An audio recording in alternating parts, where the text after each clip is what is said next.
আরও অনেককেই গ্রেপ্তার করে নিয়ে যায়। আমি ওনার ব্যাপারে জানতে পারছি, পরে আমি এটা একটা রিপ্রেজেন্টেশন দিলাম যে বাংলাদেশের পররাষ্ট্র মন্ত্রণালয়কে, যে আপনারা দুবাইতে যারা গ্রেপ্তার হয়েছে তাদের ব্যাপারে যেহেতু 57 জনের ব্যাপারে লয়ার নিয়োগ করছেন, এদের ব্যাপারেও একটা ব্যবস্থা গ্রহণ করেন। কিন্তু পররাষ্ট্র মন্ত্রণালয় আমার এই রিপ্রেজেন্টেশনে কোনো পদক্ষেপ নেয়নি, যার কারণে আমি রিটটা ফাইলিং করি।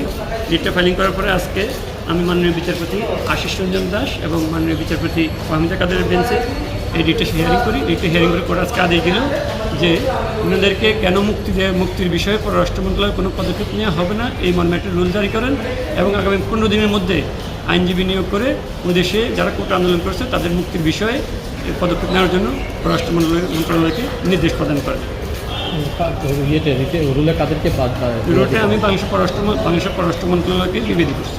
আচ্ছা, কয়জন ওখানে আটক বা কোনো সাজা টাজা হয়েছে? আমি বাই ওরপুর যতটুকু জানছি আমার এই আবদুল্লাহ আল মামুন উনি সহকারে আরও প্রায় 15-20 জন ওই কোর্ট আন্দোলন থেকে গ্রেপ্তার